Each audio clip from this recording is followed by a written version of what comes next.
The council's finance committee recently voted to reject a settlement for Dexter Reed's family, right? Alderwoman Pat Dow, who you appointed as the first Black woman to chair the finance committee, voted against the settlement. So did Alderman Chris Talaferro, who you appointed as the historic first chair of the newly created Police and Fire Committee, right? Alderman Matt Martin, who you appointed chair of the Committee on Ethics and Government, abstained from voting at all. I was a little surprised by some of this, but you put these people in positions of power, and so I want to know if you were surprised by how any of them voted. Wow. You said, what's up with your people? Yeah.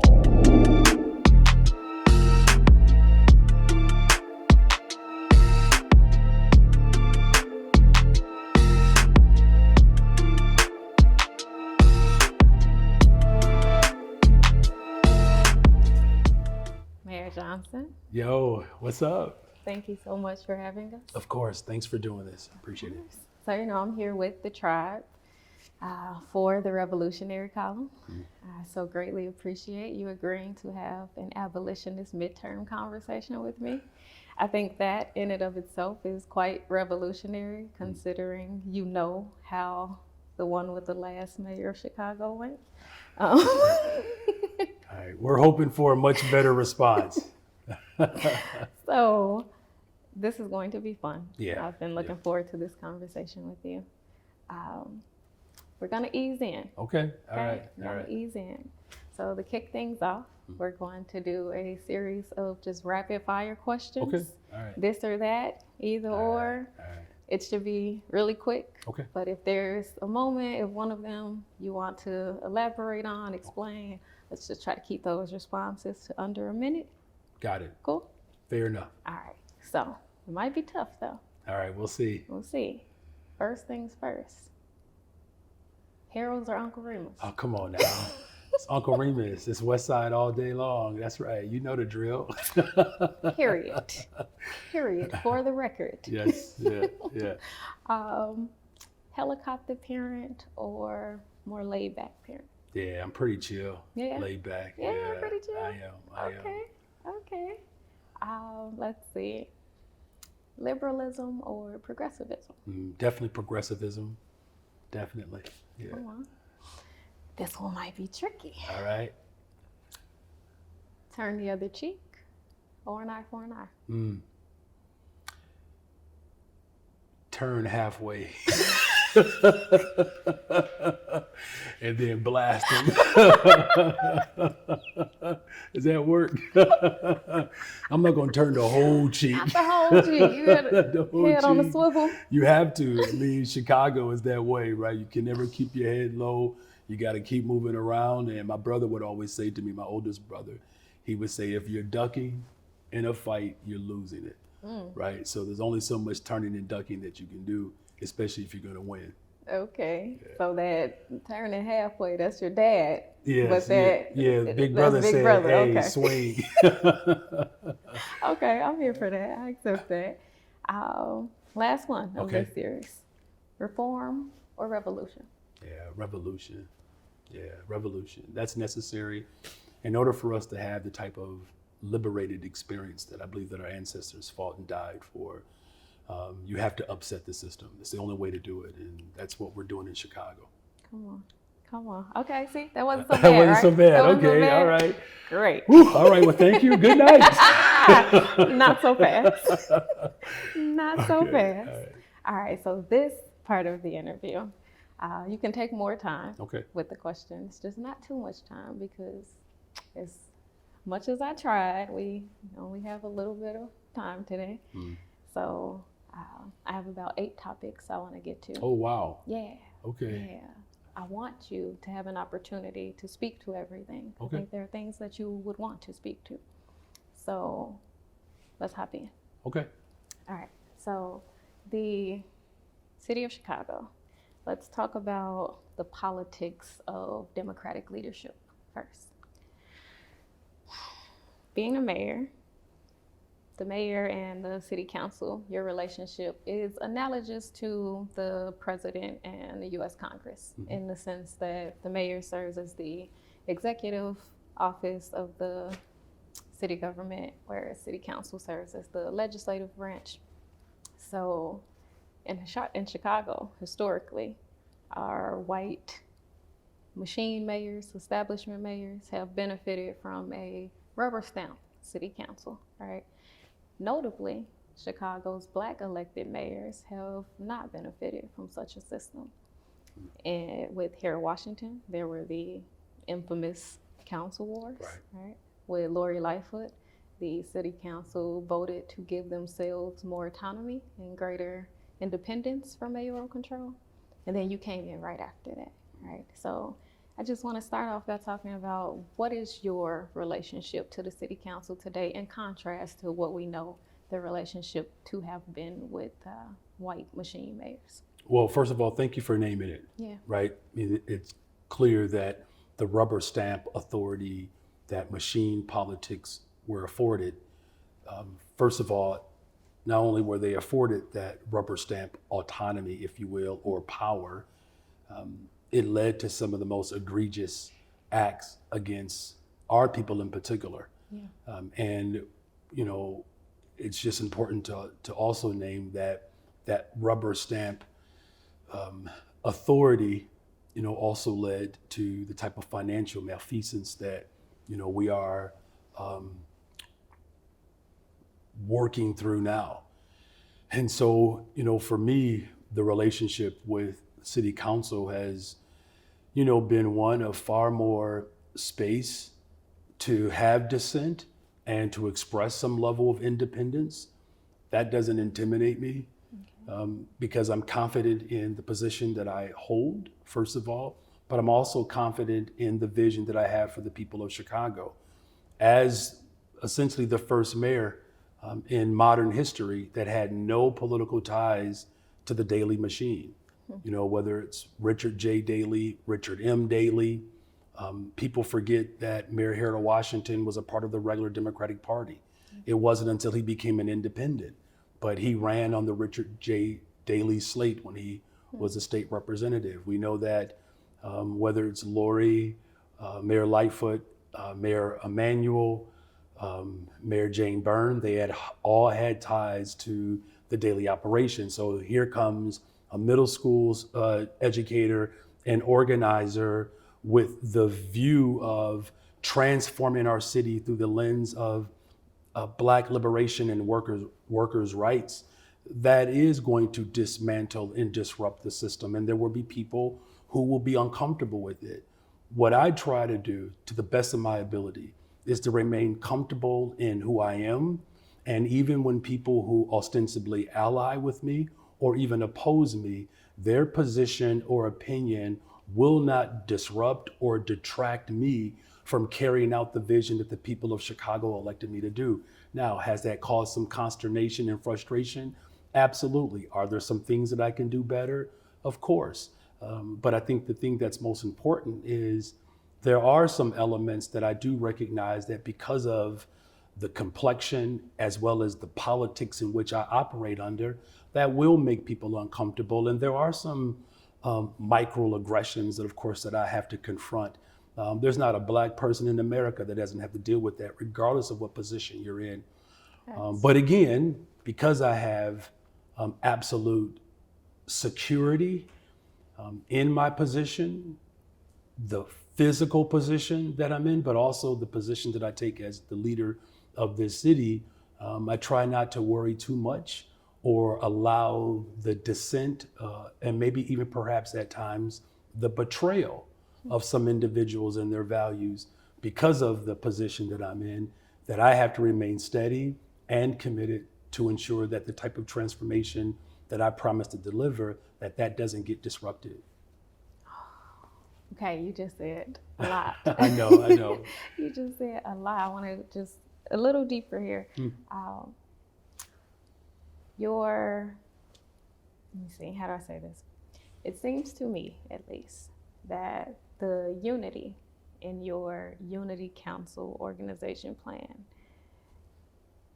it's not unitying how it was unitying with that 41-9 vote, right? Yeah. So is there a new plan now for how you build coalition and how you pass your agenda through what has proven to be quite fractured city council in terms of ideology? Yeah, look, if there's one thing that I know that I have to do a better job at doing, I have to do a better job at engaging and communicating with not just city council members, but the public as a whole. One of the things that, I did underestimate was how much effort those who oppose me, how much effort they would put forward to distort my presentation and the work that we've done, and how much effort that they would put towards working to define me. As misconstrued and as salacious as it has been, I worked hard to build up my administration. And while I was bringing people together to respond to, the education, issues that we have in Chicago, the lack of opportunities for young people, as I was looking to bring people together to address public safety, I also had the responsibility to build as well as strengthen the coalition that helped get me elected. And that was an error on my part. And so as hard as the work is, and as much work that is required in order to do the work, that same amount of effort has to go towards communicating to the people what I'm doing and why I'm doing that. And so what I've made a vow to do is to engage city council members on a more frequent, regular basis, to do it earlier, and to ultimately work to communicate effectively to the community of what we're doing and why we're doing it. Love that. So for those who might not have even understood the question that I just asked you, I want to give an example of the fracturing in city council and how it impacts Black Chicagoans. The council's finance committee recently voted to reject a settlement for Dexter Reed's family, right? I don't want to misquote anyone, so let me look to my notes really quick. Alderman Marty Quinn told Block Club that the message should be, you can't shoot at Chicago police, period. Alderman Walter Burnett, your appointed vice mayor, expressed empathy for Reed and voted for the settlement. Alderman Ray Lopez said that Burnett and anyone in favor of the settlement should be ashamed of themselves. Alderwoman Pat Dow, who you appointed as the first Black woman to chair the Finance Committee, voted against the settlement. So did Alderman Chris Talaferro, who you appointed as the historic first chair of the newly created Police and Fire Committee, right? Alderman Matt Martin, who you appointed chair of the Committee on Ethics and Government, abstained from voting at all. I was a little surprised by some of this, but you put these people in positions of power, and so I want to know if you were surprised by how any of them voted. Wow. You said, what's up with your people? I mean, look, let me just offer up some context here. So to your point about committee chairs, there were a number of committee chairs that I appointed that did not support my candidacy. Yeah. Again, unheard of. Yeah. I get it. Walter Burnett didn't support your candidacy. Exactly. And, he has been one of my strongest supporters since I've taken office. I did that because, again, I wanted to make sure that the people of Chicago understood my approach to collaboration. Having people in position of power who may not support or align with all of your politics, that's something that mayors historically would be intimidated by, or they would run from, such an effort.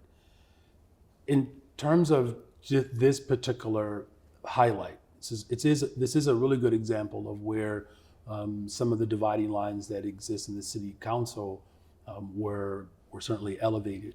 The unfortunate aspect of this particular settlement is that the settlement was centered around the pretextual pullovers, or yes, essentially that those particular officers were engaged in. And that was what the judge was reacting to. City council members were reacting to something different, to what happened afterwards. And again, that engagement is a loss for the city of Chicago, for officers being fired on, to Dexter Reed losing his life. And you may know Dexter Reed was a student at Westinghouse. Apparently we missed each other by 2 years at the most. He could have been my student. And the unfortunate aspect about that particular settlement is that because there was, I believe, misinformation around what the judge was ultimately recommending, you ended up having a conversation about a settlement that was not related to why the judge actually put forth that settlement. Or yes, so what I believe that I have to do, and this is something that I'm going to take some ownership of, being able to communicate stronger and more effectively to people who are serving us in their capacities as alders, as well as the people who trust us in these positions and in this moment, that everyone is absolutely clear about what we're debating. Unfortunately, as you know, information moves quite a bit now, and it's often distorted. I'll make a biblical reference in the Mark chapter 8. This is something I've been working through in Bible study, where Jesus warned of the yeast of the Pharisees and Herod, and using the example of yeast, of how it spreads and rises, that if you don't get out in front and tell the truth about what's happening, those who oppose you will certainly do that. And that we always have to be mindful and be aware of how those who are positioned to be oppositional, that their message doesn't spread and rise. And unfortunately, too much of that is happening. And that's why I have to do a better job at not just warning people of the distortion of the opposition, but ensuring that people effectively know what we're doing and why we're doing it. Given what you just said, would you like to see the city settle this? Look, absolutely. The judge has made it very clear, as well as those officers that have had a history of these bad engagements with the public have been suspended. Mm-hmm. And the ruling came down, the superintendent supports it. Mm-hmm. In order for us to build safer communities, there has to be an agreement and trust between law enforcement and the community. There's just no way around it. And this settlement calls out how that trust was broken. And what we have to do is to be mindful that in order to strengthen those relationships, we have to ensure that the people of Chicago can trust that our law enforcement is engaging in a constitutional way. He just said so much about pretextual traffic stops. I have to ask you this. Sure. Dexter Reed's family wants the end of the use of pretextual traffic stops. CPD just announced their new proposed traffic stops policy, which normalizes and destigmatizes the use. I want to know which side of that you're on. Well, look, there's obviously problems with the pretextual approach. Mm-hmm. And what my desire is to see a concerted effort to make sure that any type of engagement that law enforcement proposes with the public, that it doesn't distort or hamper, impede our ability to keep the confidence between residents and law enforcement. Look, particularly for our communities, we don't want to be over-policed, but we also don't want to be abandoned either. And so it's working within those two elements that is a little bit more complex in our communities, right? We call police, historically, Black folks in the city call police more than most groups. And at the same time, we get nervous when they show up. Yeah. You know, and unless you lived our experience, you can't appreciate that.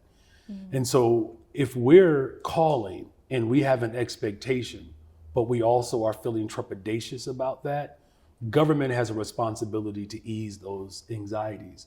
And unfortunately, too many of our policies exacerbate that tension. Let's get into that. Okay. Let's stay right there. Okay, so there's a national trend of Democrats becoming more regressive and are blaming progressive politics for their failures. We're seeing that locally right now. Right? When Kim Foxx was in office as state's attorney, she wanted to expand the felony review process. The new state's attorney, Eileen O'Neill Burke, she wants to erode that process. You told WTTW that you think her felony review bypass program is worth trying. I want you to tell me what about it seems worth trying to you and why you believe, given what you just said about trust in community and police audit, why you believe that the Chicago Police Department can do away with these particular checks and balances. Yeah, look, this goes back to the complexity that exists within our communities. And you're absolutely right to name the fact that there is an attempt, a concerted effort to put more restraints on our communities. And I vehemently oppose, the ongoing addiction that our country has in the incarceration of our people and the criminalization of people.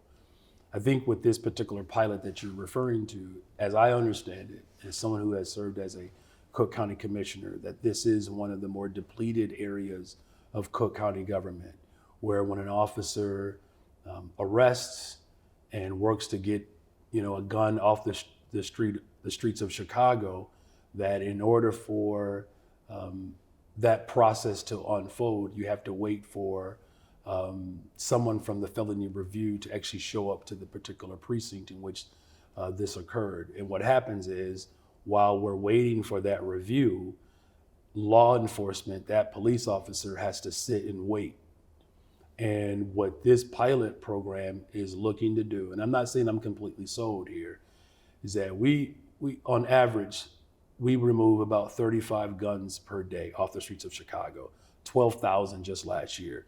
Shootings are down, homicides are down. I'm looking to find ways to get as many guns off the streets as possible, but also we're looking to make sure that police officers are not bogged down by paperwork and going through the waiting game, and they can be back out in the streets of Chicago, keeping us, doing their part to keep us safe. So this particular felony review doesn't give the local precinct absolute authority. It just simply allows for that police officer to be able to create its file. It doesn't make an absolute determination, and then they can get back on the beat.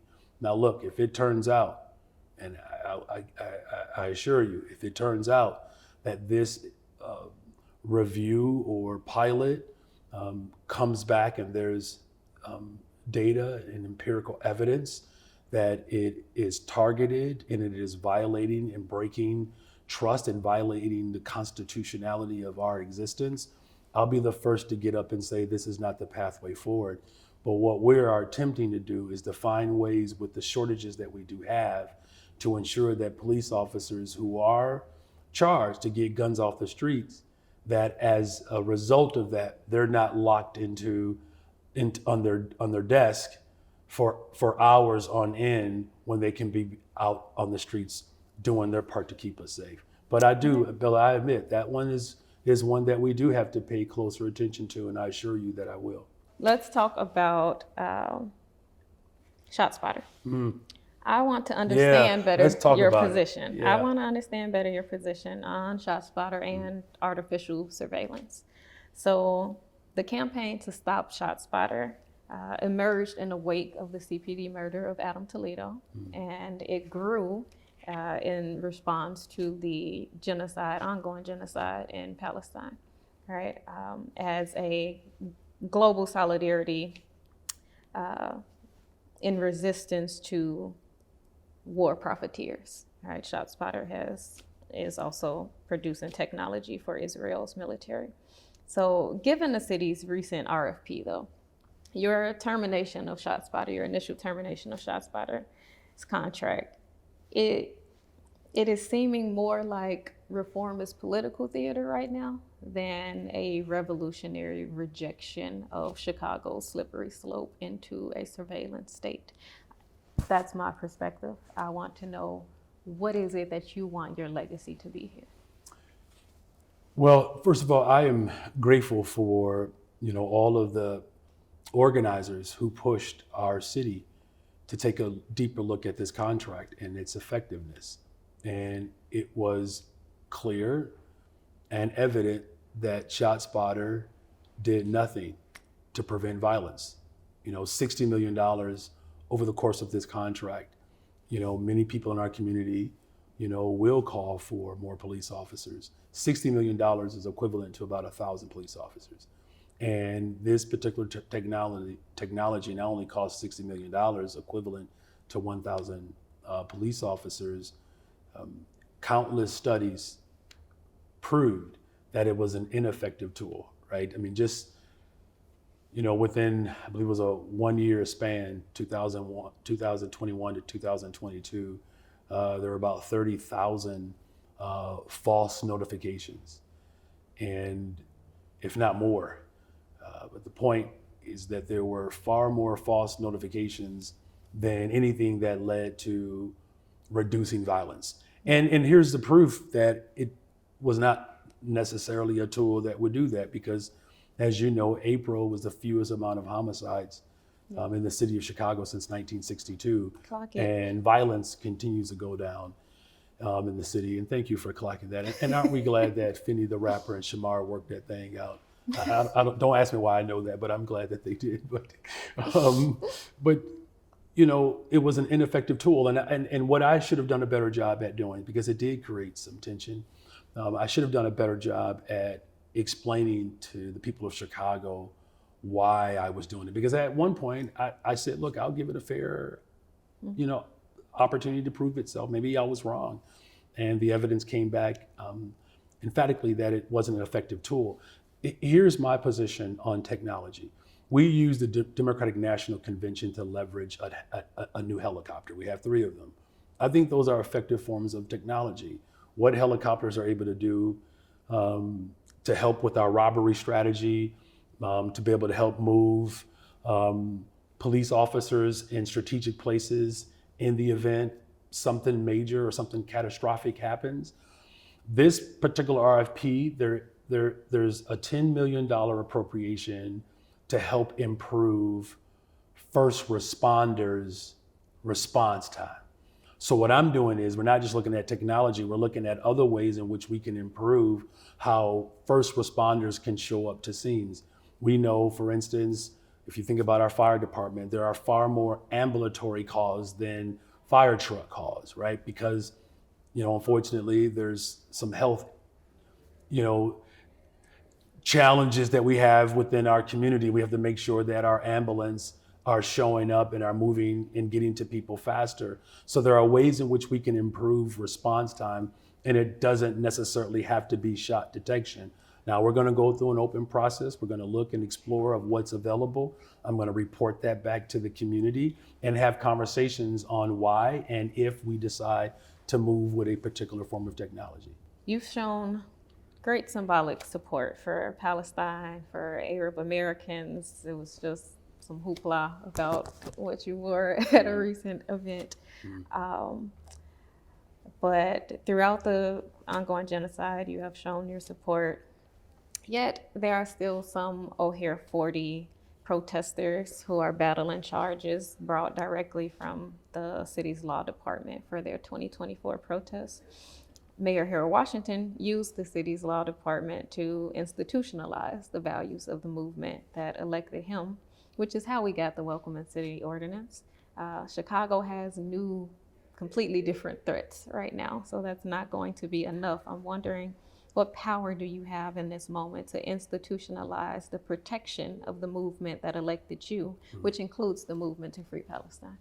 Yeah, well, first of all, I'm grateful for all of the voices that were raised in our city that essentially called for an end of this war, as well as not just a ceasefire, but it also included the releasing of hostages. Yes. And I'm proud that we spoke very emphatically. And this is a position that the vast majority of Americans wanted. I think this is a healthy question. This is, one of those tensions that exist within government where, once you get to the other side, and as I have, I'm never going to turn my back on the people who helped me get elected and the level of grace and patience that movement has had with me. I appreciate, because we're working through those elements, and particularly even around those individuals who stood firm, at O'Hare. I am looking at a number of things through our legal department, particularly even around how we handle settlements. Some of these settlements still go back 30 years. And the amount of money that's costing taxpayers, dollars that could go towards, more youth employment, right? 29,000 summer jobs this summer. It could go towards building more affordable homes. We built 4,000 so far. It could help us open up more mental health clinics. We've opened up 3. It can help us do the things that's driving violence down in the city of Chicago, where we've seen over 22% reduction in violent crime. So the legal department, you're absolutely right, has a role to play. In fact, just for your viewers and listeners, I hope they will join me May 21st, where we will celebrate James Montgomery, who was the corporate counsel.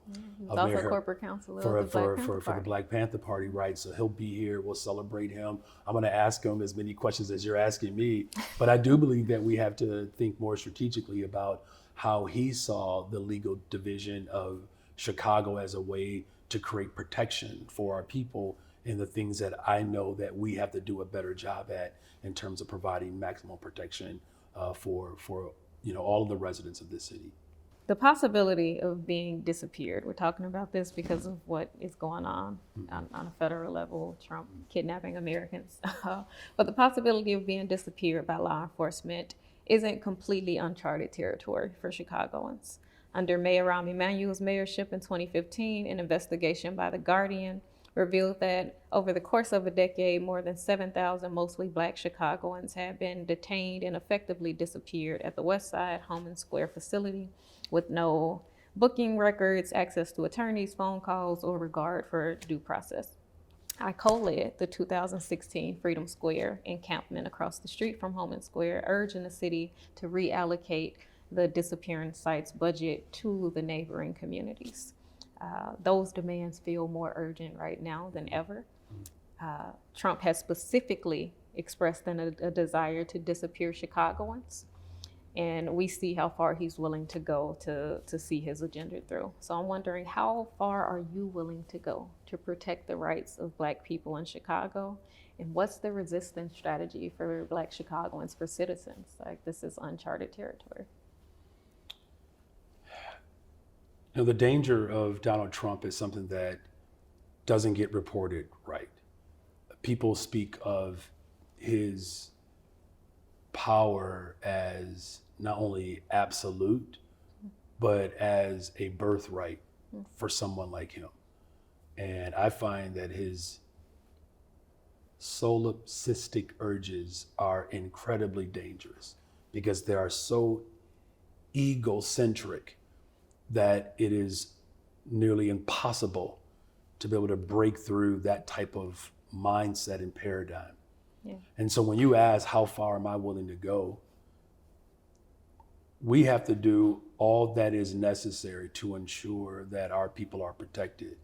And so that's why in the teacher's contract, we protected Black history, Black veteran educators. That's why we're putting forth affirmative litigation to use the legal system. It's why I put forth the $1.25 billion bond investment, $830 million for infrastructure, the green social housing to build more affordable units, because we cannot count on the federal government to show up for our people. Now, as much as they are required to, it is clear that he is willing to do whatever is necessary to disappear, to annihilate, to dismantle our existence. And we have to fight with incredible fortitude. And I am up for that fight, but we can't do it alone. And so whether it's protest and resistance, taking arrests, again, using the legal system, using the legislative power, me using my executive power, this is the moment in which everybody who claims what they would have done during slavery, well, now it's your chance to prove that, because the same threats that harmed and dismantled and broke our people's spirit and humanity, and all of the work that was done to restore our humanity, for this democracy to evolve so that it shows up for us. This is our generational moment to do something that the generation that is in front of us, those that will read about this day 100 years from now, they need to have proof positive that whatever their fight is 100 years from now, that we give absolute demonstration and direction of how we can win when we do it together. Thank you. Come on, man. Miss you. Thank you so much for everything. We appreciate you. You're gonna have to give us some more time. I got Okay. some All other right. things All I right. want to talk Fair to you about. enough. We'll do that.